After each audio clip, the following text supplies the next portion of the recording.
America के राष्ट्रपति Donald Trump ने एक बार फिर बड़ा ऐलान किया है। उन्होंने कई बड़ी चीजों से टैरिफ हटा लिया। यह अत्यंत शुभ काम उन्होंने किसी के भले के लिए नहीं किया या फिर किसी पर दया करके। जब खुद की पार्टी को झटका लगा, महंगाई आसमान छूने लगी, तब उन्होंने ये फैसला लिया। एक हदफ रखा है, ऐलान किया है, बट उसके अंदर जो की है आई थिंक सब अच्छा नहीं है। आप जाहिर है कि ऑप्टिक्स के एतबार से तो बड़ी चीजें अच्छी थी, लेकिन जो ट्रंप है आपको पता है कि बड़े गैर रिवायती किस्म के सियासतदान हैं और उन्होंने मोदी। अब ट्रंप ने लिया है बड़ा शानदार यू टर्न।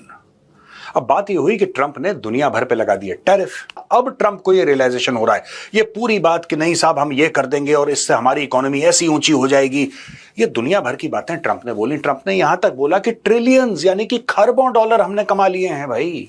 भारत और चाइना से खरबों डॉलर हमने कमा लिए हैं, पूरी दुनिया से लबालब पैसा हमारी ट्रेजरी में भरा पड़ा है, हमें पता ही नहीं इस पैसे का क्या करें। ये सारी की सारी चीजें उन्होंने बेची। तो इंडियंस ने टफ पोजीशन लेना शुरू कर दी on negotiations, on tariffs and everything.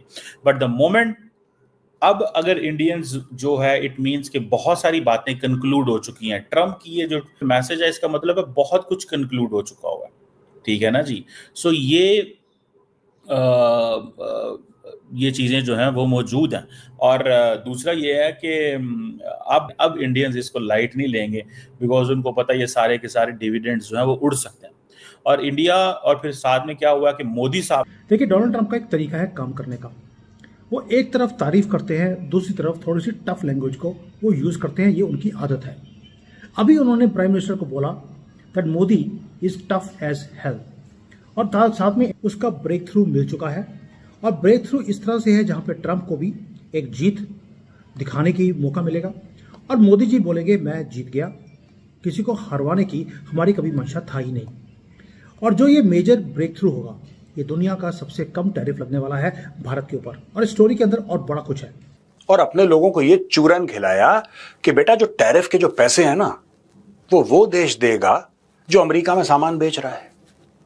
India, China, ऐसे बड़े बड़े देश। जाहिर सी बात है, अगर अमेरिका में दाम बढ़ रहे हैं और जो अमेरिकन है वो $10 की चीज अगर $20 में खरीद रहा है, तो किसको नुकसान हुआ? उसको नुकसान हुआ। हां, हमारा सामान महंगा हो गया, इसका मतलब वो लोग हमारा सामान खरीदने से पहले 4 बार सोचेंगे। इतना नुकसान भारत को हुआ है, लेकिन अमेरिकन को तो पैसा देना पड़ा। अब ट्रंप को लगा कि मैं तो फंस गया। वहां पे टैरिफ के चलते फंसा, यहां पे H1B वीजा के चलते फंसा, वहां पे एप्स्टीन फाइल्स का चक्कर चल रहा है, वहां पे FBI का चक्कर चल रहा है। ये आदमी फंसा पड़ा है। और दुनिया भर में जो इसने बड़ी बड़ी बातें करी कि मैंने ये कर दिया और वो कर दिया, ये सीज फायर करवा दिया, सारी चीजें कोलैप्स हो रही हैं। अब लोग कह रहे हैं तो फेलियर है। और ये मैं आपको बताऊं, ठीक है जी, ये मैं आपको बड़े आराम से बता सकता हूं कि मोदी साहब जो है वो कभी भी नहीं चाहेगा कि, जो मैंने आपको शुरू में कहा है कि जो डिविडेंड्स एंड गेन्स मिले हैं वो किसी तरीके से कमज़ोर पड़े, वो ये नहीं चाहेंगे। सो अगर ये डील हो जाती है तो याद रखिएगा इंडिया एक बड़ी एडवांटेजेस पोजीशन में आएगा। लेकिन मेरा एक सेंट्रल सवाल है जो मैंने पहले भी रेज़ किया था और मैं उस पर अभी भी कायम हूँ, और वो ये है, इसको थोड़ा अनअर्थ करते हैं कि क्या अमेरिका ने इंडिया के हवाले से अपनी अप्रोच बदल ली है, क्योंकि अमेरिकन समझते हैं कि ये ना तो रशिया के खिलाफ हमारे पार्टनर हैं और ना ही फ्यूचर में ये चाइना के खिलाफ हमारे पार्टनर होंगे। आप समझ रहे हैं एक बात? तो जो कुछ हिंडनबर्ग रिसर्च रिपोर्ट में आया और जो कुछ हसीना वाजिद की सिचुएशन डेवलप हुई बांग्लादेश के अंदर, मैं इन दो चीज़ों को बहुत अहमियत देता हूँ।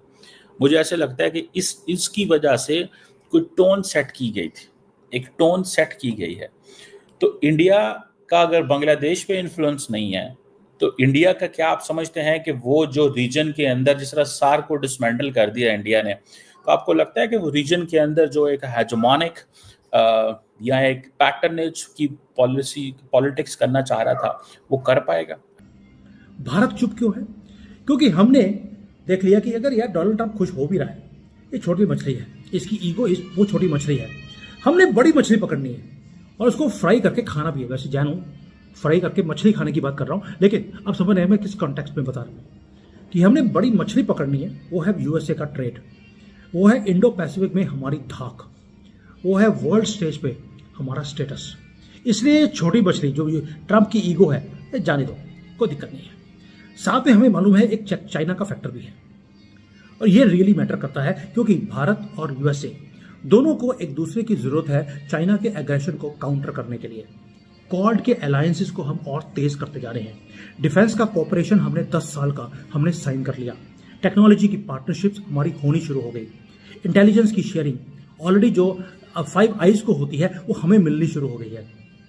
चागो आइलैंड्स में हमें आइलैंड्स मिल गए हैं जहां पर हम इंटेलिजेंस शेयरिंग करते हैं अमेरिका के साथ। ट्रेड डील जब साइन हो जाएगी ये आर्किटेक्ट बनेगा पूरे के पूरे हमारा जो रिलेशन है उसका। इसलिए इसको जल्दी से साइन करना दोनों कंट्रीज के फेवर की बात है, बट अपने कोर इंटरेस्ट को छोड़े बिना। दोस्तों ये कभी टैरिफ की या मार्केट एक्सेस की बात नहीं है, ये है एक ऐसा स्ट्रेटेजिक काउंटर वेट खड़ा करना चाइना के खिलाफ जो सदियों तक दोनों कंट्रीज को इकट्ठा करेगा। क्योंकि 75 साल तक जो लिब्रांडूज हैं, जो ये डीप स्टेट है, इन्होंने पाकिस्तान को अपने पाले में रखा हमें तंग करने के लिए। अब डोनाल्ड ट्रंप चाहते हैं कि ये जो पाकिस्तान को कभी सामने खड़ा कर दिया, कभी किसी और कंट्री को कर लिया, कभी मुसलमानों को कर लिया, कभी उग्रवादी खड़े कर लिया, कभी आईसिस खड़ा कर लिया, इसको तोड़ना है। ये चंगुल से निकलने के लिए ये ट्रेड मैटर्स, ये ट्रेड डील जो साइन हो रही है, लंबी पार्टनरशिप्स हो रही हैं, ये मैटर करती हैं। और दोनों साइड्स भारत और अमेरिका दोनों पुश कर रहे हैं कि ये ट्रेड डील को बहुत जल्दी से साइन उसको ज्यादा अब लेना शुरू कर दिया। लेकिन बहरहाल ऐसा हुआ है या क्या बात हुई है इसके बारे में तो जाहिर है कि इंडियन गवर्नमेंट ही बता सकती है। और मेरा ख्याल है कि जल्द ही इंडियन गवर्नमेंट जो है इस बारे में कोई ना कोई अपना कह लीजिए कि स्टेटमेंट देगी और उसके बाद ही बात आगे जो है वो हम कर पाएंगे। लेकिन ये जरूर है कि ट्रम्प अभी तक कई बार कहा जा रहा है, तकरीबन 56 टाइम्स या उससे भी ज्यादा शायद वो ये कह चुके हैं कि पाकिस्तान और भारत की जो जंग है वो उन्होंने रुकवाई है। यानी कई बार जो है वो ये कहा गया कि नहीं जी दोनों कंट्रीज ने खुद ही फैसला किया। लेकिन ट्रम्प जो है वो भी अपनी जगह डटे हुए हैं और बहरहाल उन्होंने एक बार फिर जो है पीएम मोदी को जब कॉल किया दिवाली के लिए तो उन्होंने साथ ही ये भी कह दिया है कि जी जो है किसी किस्म की वॉर जो है पाकिस्तान और भारत के बीच में नहीं होनी चाहिए, जो कि अच्छी बात है। खैर उसको तो हम अप्रिशिएट ही करेंगे, इसलिए कि मैं तो कभी भी हिंदुस्तान और पाकिस्तान तो क्या दुनिया में कहीं भी वॉर के खिलाफ हूं और मेरा ख्याल है कि वॉर नहीं होनी चाहिए। ऐसे लड़ाई झगड़े से दोनों का ही नुकसान होता है। अब आप यही देख लीजिए कि अगर हिंदुस्तान और पाकिस्तान आपस में इस तरह से लड़ ना रहे होते और इसके बजाय हम लोग कोई ढंग के तरीके से आपस में बातचीत कर रहे होते या अगर एक अच्छे पड़ोसी की तरह रह रहे होते, चाहे बातचीत बहुत ज्यादा ना भी हो रही होती, तो यकीनन दोनों कंट्रीज ही प्रोग्रेस करती। भारत ने तो खैर फिर भी कर लिया, लेकिन हमारा तो बहुत ही बुरा हाल है। हमें नुकसान ज्यादा हुआ है। अगर हम भारत की तरफ देखें तो उनको इतना नुकसान नहीं हुआ जितना नुकसान हमें हुआ है। इंडिया और पाकिस्तान जैसे मुल्क तो वहाँ पे सामने वैल्यू नहीं रखते, बिकॉज उनके लिए उनका नेशनल इंटरेस्ट जो है वो वैल्यू रखता है। बहरहाल अब मैं जो चीज़ आपसे बात करना चाहता हूँ कि क्या इंडिया और अमेरिका के जो रिलेशंस हैं ये स्टेबिलिटी इसमें आएगी, या अमेरिकन्स जो हैं वो ये चाहेंगे